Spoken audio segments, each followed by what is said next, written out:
Did you know that queer and trans people actually experience time completely differently to cishet people?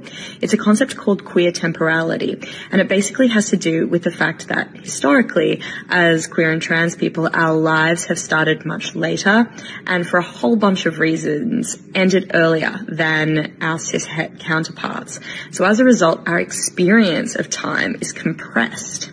It also has to do with the fact that those milestones that we've been socialized to use to mark the passage of time, so things like marriage or having children or, working, retiring, inheritance, things like that, haven't been accessible to us. And that linear timeline has a name, heterochronology. And as queer and trans people, our experience of time often sits outside that. Basically, it's super interesting, and I'm going to be unpacking it more this week on the podcast. So listen in wherever you like to do that. What the hell did you just say? Did you know that queer and trans people actually experience time completely differently to cishet people? That's the stupidest fucking thing I've ever heard in my life. Right. Okay? That is just stupid. Now, I just have one thing to say real quick to that young lady we just heard from in the first clip who identifies as queer. And I'm still not quite sure exactly what that means nowadays, but that's neither here nor there. We all have the same 24 hours in a day, and it's up to each individual to decide what they want to do with that 24 hours. That's the thing, the passage of time can't be racist or sexist or homophobic or transphobic, it's just the passage of time. Anyway, welcome back. Thank you guys so much for joining me. So I have a fairly quick and very crazy Clown World update for you guys today, and as usual, we just don't have any time to waste, so let's get into it. Now, if you place your attention on the screen for a moment, so this rather rotund individual is Barbara. Now, Barbara, I'm sure you all guessed it, is a biological man that identifies as a trans woman and calls himself a transbian or trans lesbian. Now, Barbara is another one of these fellas that puts on some lipstick, a little rouge, and a woman's blouse, and voila, still not a woman.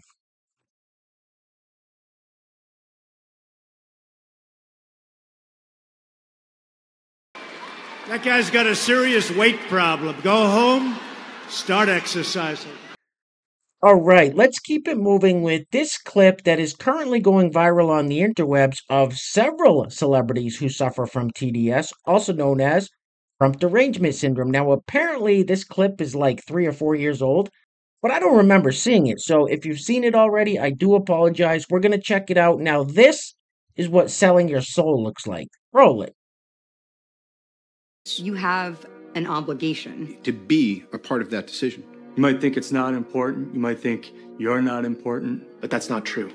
And the only way we can prove that to you is by having lots of famous people. Lots of famous people. Lots and lots of famous people. Just a shit ton of famous people. But you only get this many famous people together if the issue's one that truly matters to all of us. A disease or ecological crisis or a racist, abusive coward who could permanently damage the fabric of our society.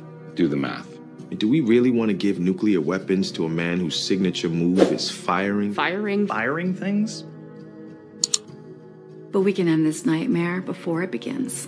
We can save the day. For our children. For our children. For our children. For our communities. For our communities. For our communities. For America. For America. For America. All it takes is all of us. All of us. All of us. We cannot pretend both sides are equally unfavorable. We can't say one vote doesn't matter. Your vote matters. Your vote matters. It affects everything. Not just the presidency, but the Senate. The House. Your local officials. Immigration. Immigrant. Student debt. Common sense gun laws. The Supreme Court. See, this isn't just an election. It's a tipping point. For the country. For the world. For your world. And there seems to be no sign of intelligent life anywhere. All right, next up we have these two ladies who do a podcast together, and I can't remember what the podcast is called, but I'm guessing they are both divorced and probably avid watchers of The View. Big fans of Joy Behar and Whoopi Goldberg, I'm guessing. Anyway, they say that they can't imagine anything worse on the planet than wearing MAGA gear. Roll it. Can't imagine anything worse on the planet than wearing MAGA shit. No, I can't either. Like, you couldn't catch me dead in a MAGA outfit. If my choice was to walk from this office to the supermarket, I would rather be butt naked than wearing anything MAGA. I don't care if it was like the top of the line MAGA merch. I would walk naked and get arrested and put in a straitjacket and go to the insane asylum before I would wear that MAGA bullshit, because you know what it announces? That you're stupid. That you're stupid, that you're racist, that you're homophobic, and that you have a small penis, all in one outfit. What did you say? What the did you just say? I would walk naked and get arrested and put in a straitjacket and go to the insane asylum. She's fit for a straitjacket. This broad's 3 ways towards the weekend. All right, next up we have this lovely young lady who sounds like she recently graduated from one of these big liberal arts universities, and she says all this gender binary stuff we're seeing is the opposite of a trend. Really? Roll it. Number 1, the gender binary is a white colonialist construct, and non-binary identities actually predate binary genders. It's the opposite of a trend.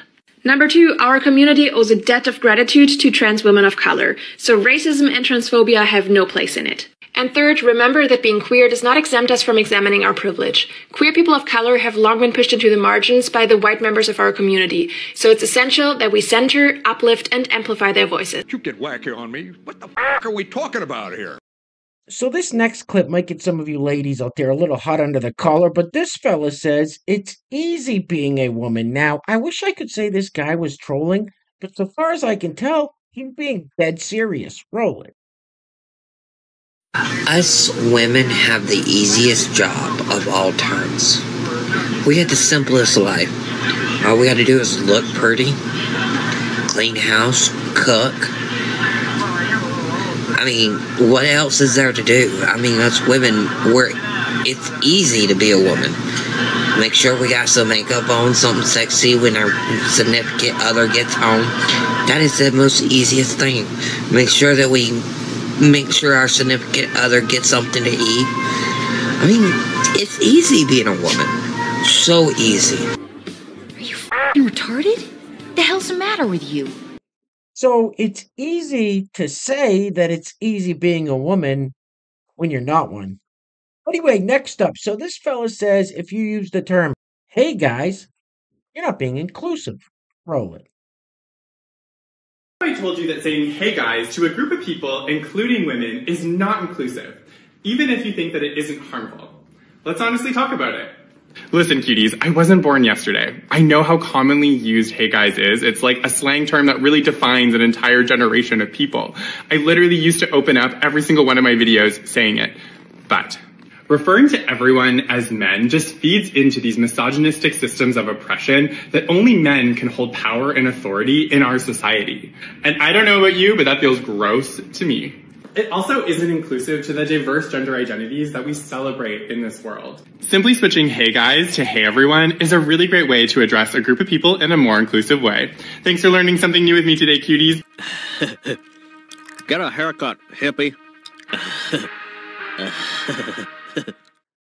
All right, next up we have this very quick clip of this lovely young lady whom we've seen here on the channel a few times before. Somebody commented on her TikTok, what is this, a scary movie? Her response is, roll it. Oh no. No, no, no, no, no, no, no, no, no, silly. What the f was that? Hey, real quick, we don't have any sponsors for today's video, so I'm going to shout out my wife's Etsy store, and the reason being is she's got some fantastic stuff on her website, stuff I use every day, and I swear by it. So it's Red Clover Fields on Etsy. If you're looking to get away from Big Pharma and looking for some more natural remedies, definitely go peruse her store. I will put a link to that in the description box below, and the reviews speak for themselves. So once again, that's Red Clover Fields on Etsy. Now, if you'd like to sponsor the next video and help support the channel, there is a PayPal link in the description box below, and I will say your full name as a sponsor of said video unless stated otherwise by you. Ugh.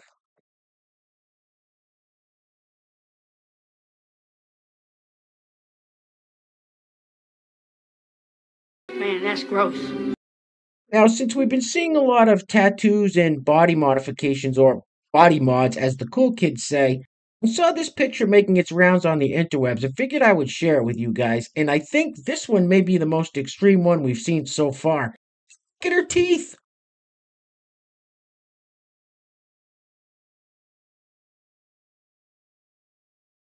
Why? Why would you do that to yourself? All right, next up we have this young lady who seems to be just a blatant racist. I mean, she says she doesn't like sharing the road with them, and by them, white people. Oh, I live in Texas and I do not like sharing the road with them. And you know exactly who I mean when I say them.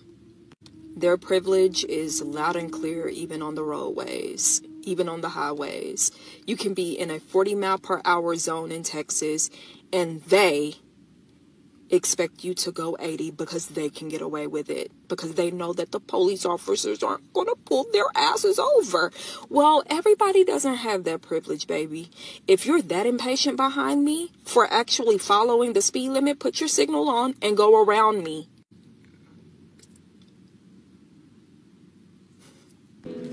What did you say?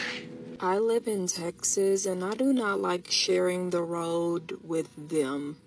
That's just self-centered and racist. You need to shut the f*** up.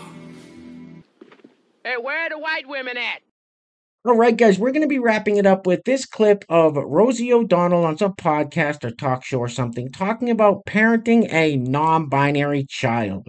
Hey, at least she's not screaming about Donald Trump and Orange Man bad, but this is exactly how not to parent your children. You're supposed to guide them. You don't let them tell you what they're going to do. They're children.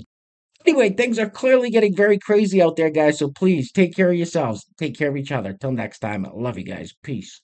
Roll it. Her original name was Dakota, and then about a little bit over a year ago, she said, I'd like to change my name. And I said, no kidding, why? And she said, well, I feel as though Dakota is too much of a feminine name and it has a gender identity. First of all, I'm like, how did you talk like this? Like, you know, I'm a lesbian icon. She teaches me things every day that I had no idea about. And she said, I want a name that is gender neutral. I said, well, what kind of a name? She said, I was thinking about it, and I'm thinking of Clay. The hardest thing to do was not call her baby girl. Yeah. Because that was my common way of, morning, baby girl, right? I would always say that. And she said to me about a year and a half ago, I don't like that. Okay. I'm not a girl and I'm not a boy. I said, okay, I understand. What she wants and every kid wants is to be heard and seen. And when your child tells you who they are, believe them. Say what? I don't like that. Okay. I'm not a girl and I'm not a boy. I said, okay, I understand. Boys have a penis, girls have a vagina. And you ain't black.